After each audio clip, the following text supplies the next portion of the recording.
안녕하세요. 오늘 공부하실 내용은 기독교 강요 2권 10장입니다. 이 10장은 구약이나 신약이나 일치된다. 구약과 신약의 실체는 그리스도로서 동일하나 경륜이 다를 뿐이다. 그 주장을 했고요. 또 이제 오늘 말씀 속에서는 구약의 믿음의 백성도 언약의 은혜인 영생과 영적인 복을 갈망하고 누리고 살았다. 그런 주장을 지금 해오고 있습니다.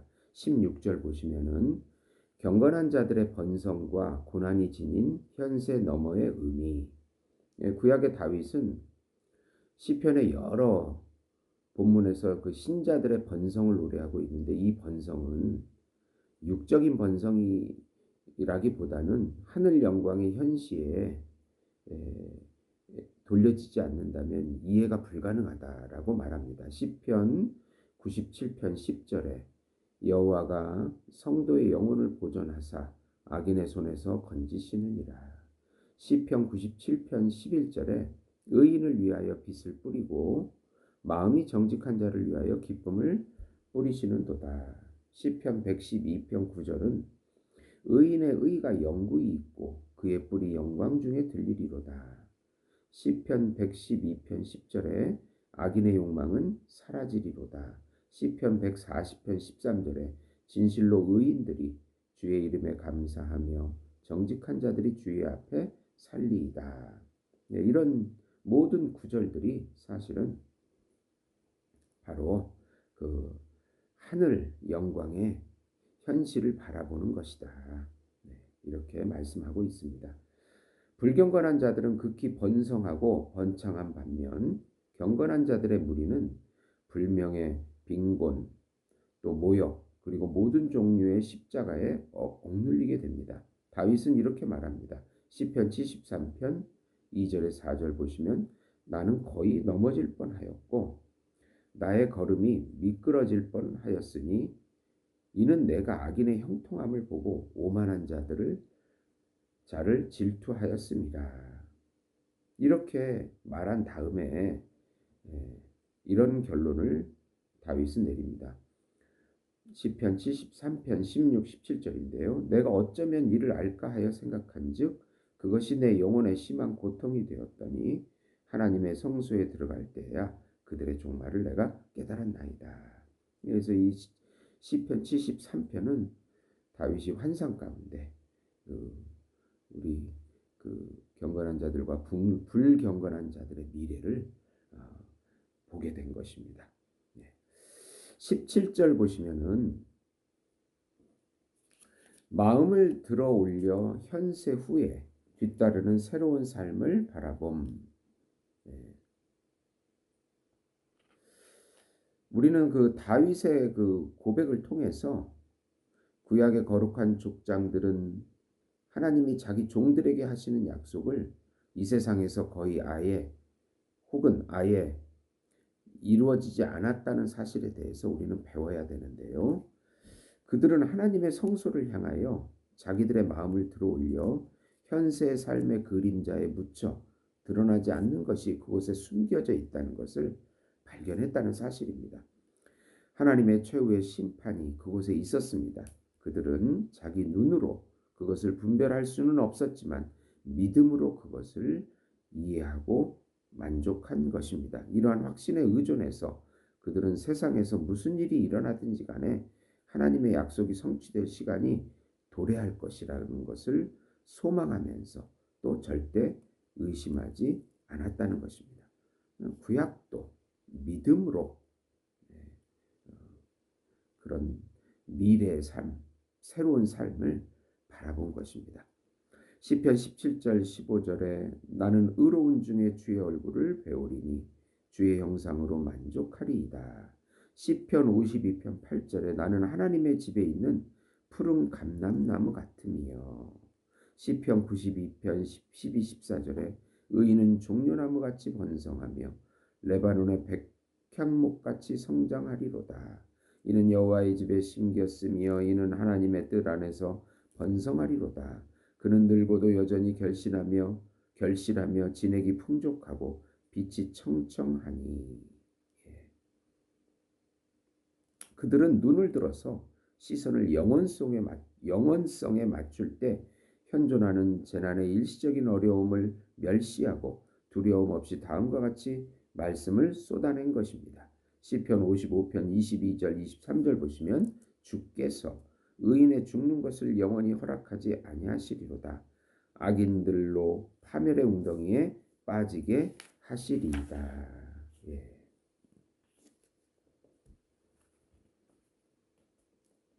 이렇게 미끄러져 나가 증발해 버리고 마는 세상의 좋은 것들에 의지하는 어리석은 자들에 대한 어, 조롱이 예, 많이 있습니다. 네. 보면은 시편 49편 6절, 7절, 10절, 14절 보시면 어리석은 자들은 자기의 재물을 의지하고 부요함을 자랑하는도다. 그러나 그 아무도 우월함이 더하여 자기 형제를 구원하지 못하며 그를 위한 속전을 하나님께 바치지 못할 것은 그들이 지혜 있는 자도 죽고 악하고 어리석은 자도 함께 망하며 그들의 재물은 남에게 남겨두고 떠나는 것을 보게 되리로다. 그러나 그들의 속생각에 그들의 집은 영원히 있고 그들의 거처는 대대에 이르리라 하여 그들의 토지를 자기 이름으로 부르도다. 사람은 존귀하나 장구하지 못하며 멸망하는 짐승 같도다. 이러한 그들의 생각은 어리석음에 크게 달림에도 그 후손은 이를 신속하게 본받는도다. 그들은 양의 무리와 같이 수월에 모이게 되리니 사망이 그들을 다스릴 것이라. 빛이 일기 시작하면 정직한 자들이 그들을 다스리리니 그들의 아름다움은 소멸하고 수월이 그들의 거처가 되리로다. 예. 실상 다윗은 사악한 자들이 망하여 소멸된 이후에 경건한 자들의 나라가 일어나 현존할 것이라고 하여 부활의 비밀을 더 한층 분명하게 말하고 있습니다. 예. 그러니까 결국은 구약도 그런 영원한 삶에 대해서 소망했다는 그것을 말씀하고 있는 것입니다.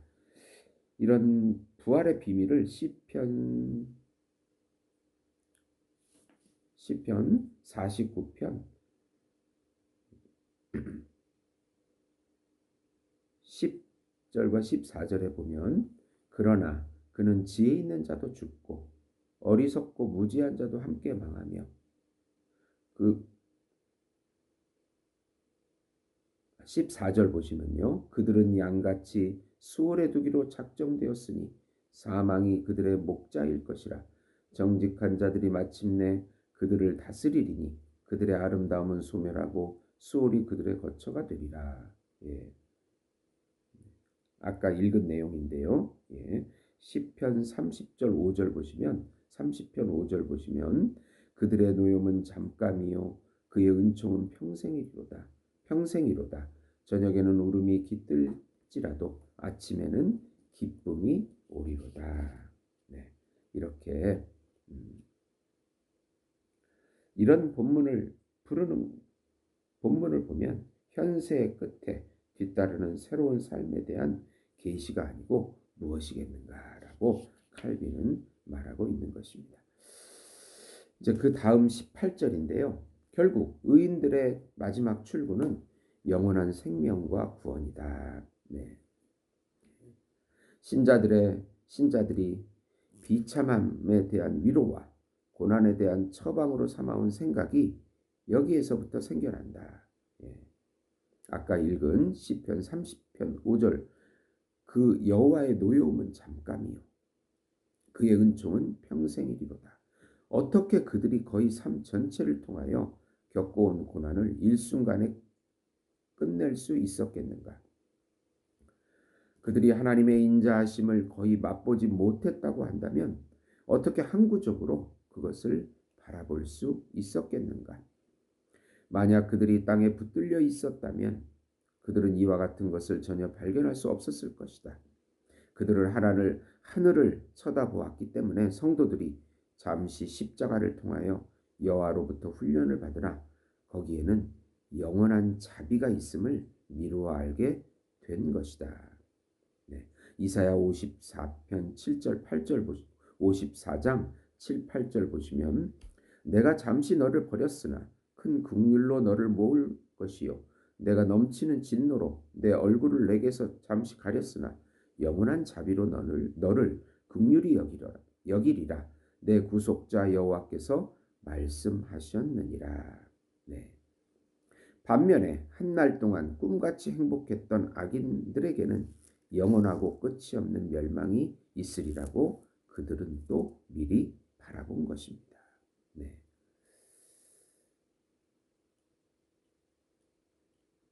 잠언 10장 7절에 의인을 기념할 때는 칭찬하거니와 악인의 이름은 썩게 되느니라. 시편 116편 15절에 그의 경건한 자들의 죽음은 여호와께서 보시기에 귀중한 것이로다. 예. 시편 34편 21절에 죄인들의 죽음은 가장 악한 것이로다. 그래서 이런 구절들을 보면은 고대 우리 경건한 조상들도 성도들은 아무리 다양한 어려움에 둘러싸여 시달린다 하더라도 마지막 출구를 생명과 구원에서 찾았다는 것입니다. 반대로 불경건한 자들의 길은 유쾌하나 조금씩 죽음의 심연에 빠져들어가게 됨을 알고 있음을 보여주고 있는 것입니다. 네.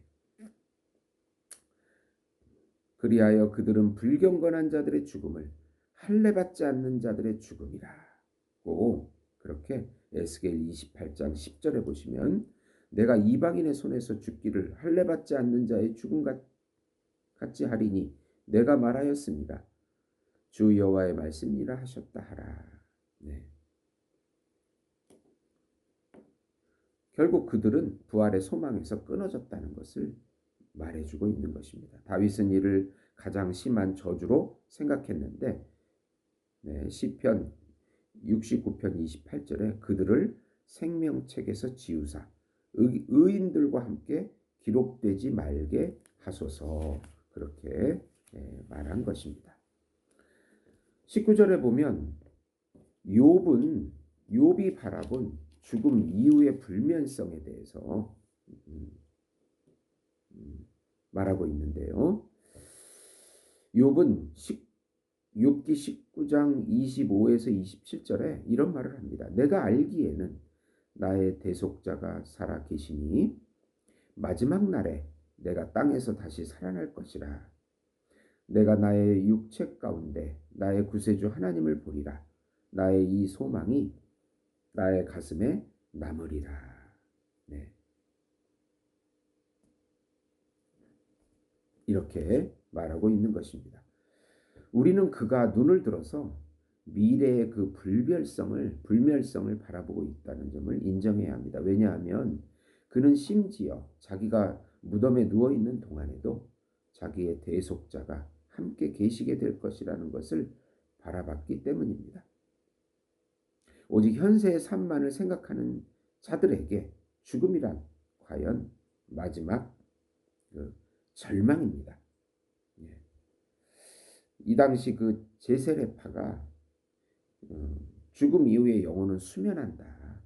그런 그 엉터리 같은 말을 했는데 그것을 겨냥한 말이기도 합니다.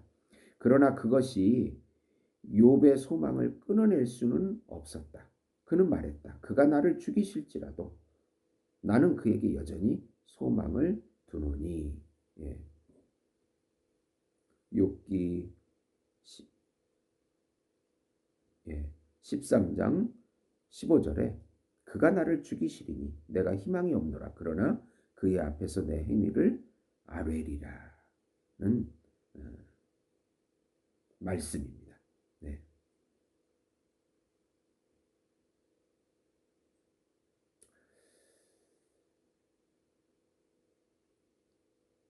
다음에 이제 20절인데요.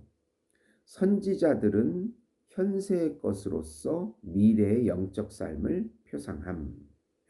그러면 이제 그 뒤에 후기 선지자들로 내려오면 우리는 더욱더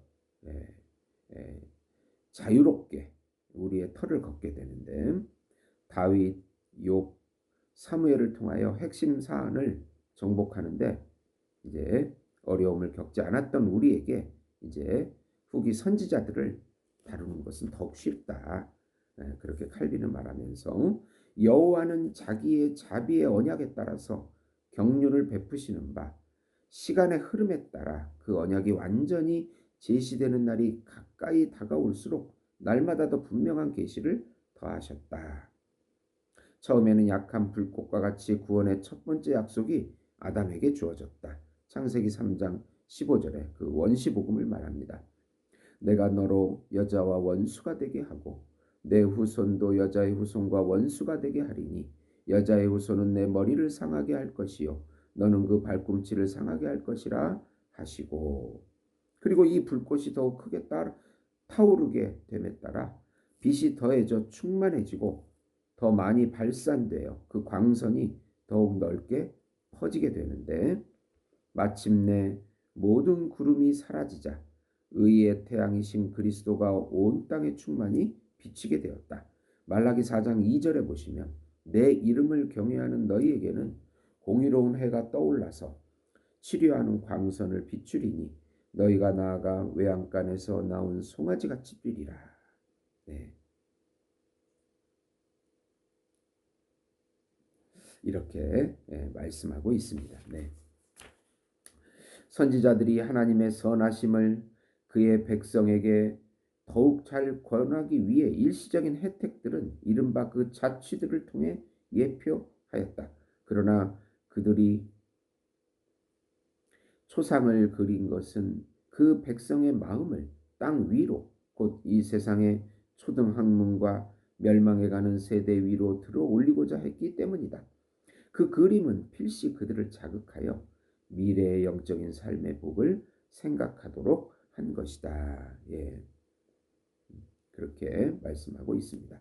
그러면 이제 21절에서 그 에스겔의 종말론인 에스겔의 환상을 통한 이스라엘의 회복 그 이상의 예언에 관해서 한번 보겠습니다.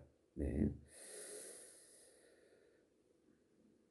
이스라엘 사람들이 바벨론으로 옮겨졌을 때 그들은 그 흩어짐이 죽음과 매우 흡사하다고 여겼다. 그리하여 그들의 회복에 대하여 에스겔이 예언한 것을 한낱 우화와 같이 여겼다.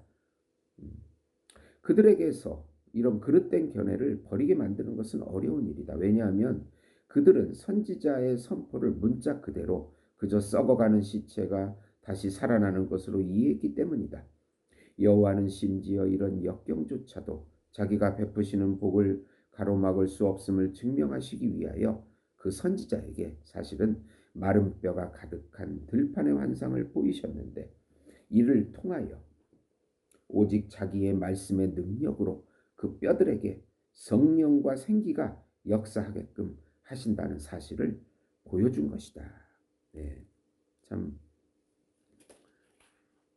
이 긴 내용이지만은 에스겔 37장 1절에서 14절을 한번 읽어보겠습니다. 여호와께서 권능으로 내게 임재하시고 그의 영으로 나를 데리고 가사 골짜기 가운데 두셨는데 거기 뼈가 가득하더라. 나를 그 뼈 사방으로 지나가게 하시기로 본즉 그 골짜기 지면에 뼈가 심이 많고 아주 말랐더라. 그가 내게 이르시되 인자야 이 뼈들이 능히 살 수 있겠느냐 하시기로 내가 대답하되 주 여호와여 주께서 아시나이다.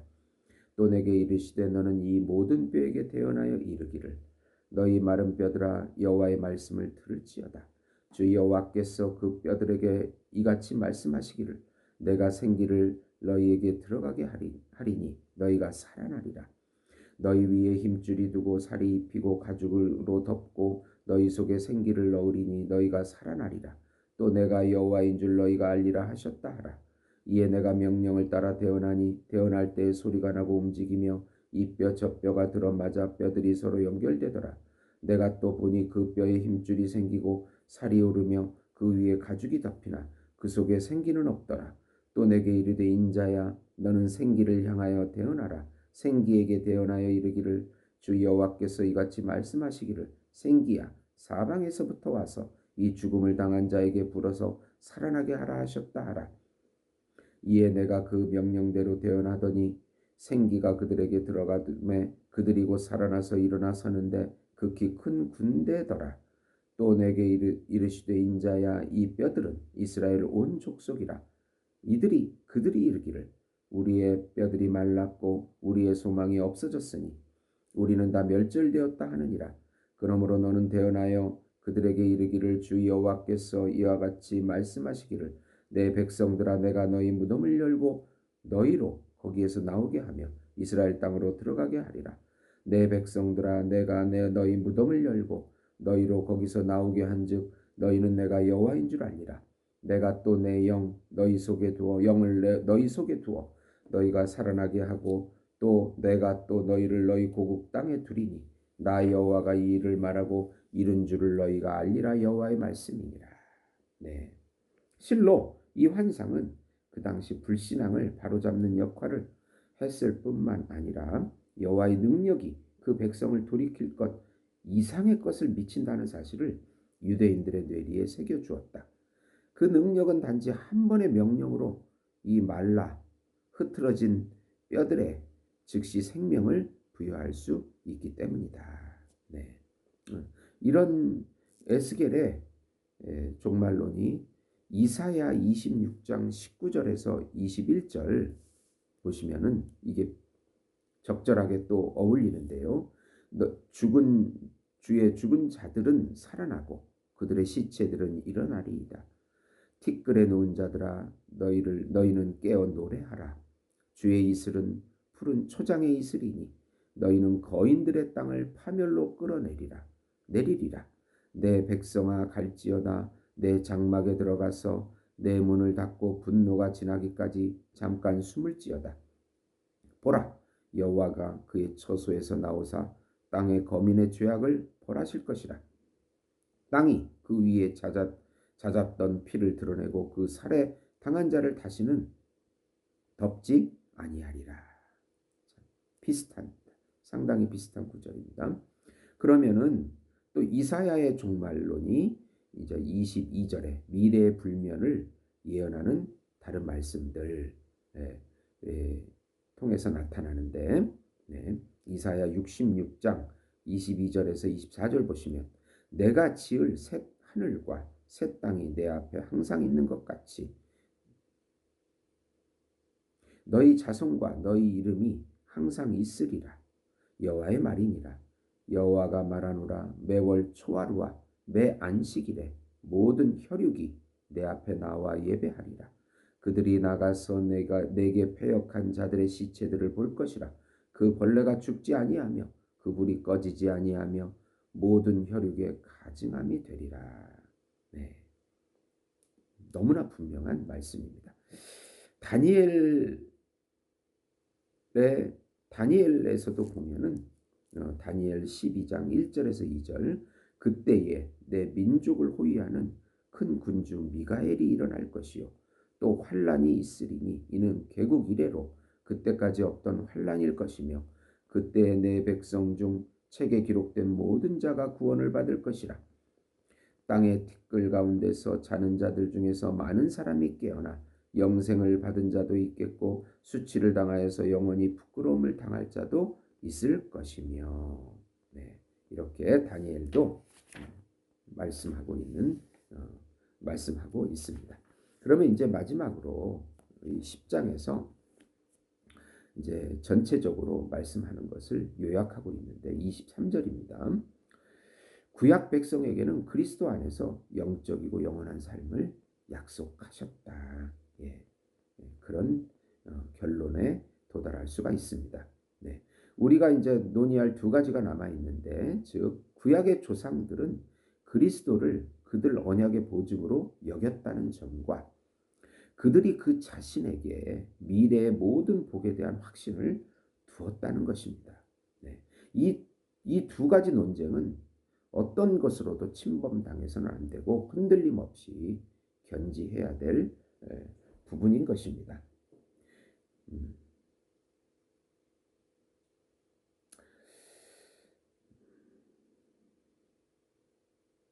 주님은 이를 단지 말씀으로만 증언하시지 않고 행위로도 입증하셨는데, 주님은 부활하실 때 많은 성도들이 그의 부활에 동참하는 자가 되는 자격을 갖추게 하셨고, 그 성에서 그를 보게 하셨다는 것입니다. 마태복음 27장 52, 53절 보시면 무덤들이 열리며 자던 성도의 몸이 많이 일어나되 예수의 부활 후에 그들이 무덤에서 나와서 거룩한 성에 들어가 많은 사람에게 보이리라. 여기서 주님은 영원한 구원의 획득을 위하여 자기가 행하셨거나 고난 당하셨다는 것이 무엇이든지 우리에게 마찬가지로 구약의 신자들에게도 속한다는 그 확실한 보증을 제시하신 것입니다. 네. 마태복음 8장 11절에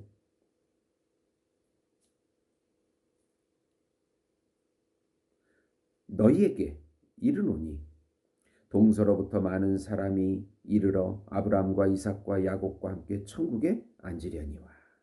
예. 또 사도행전 3장 25절에도요. 너희는 선지자들의 자손이요 또 하나님이 너희 조상과 더불어 세우신 언약의 자손이라.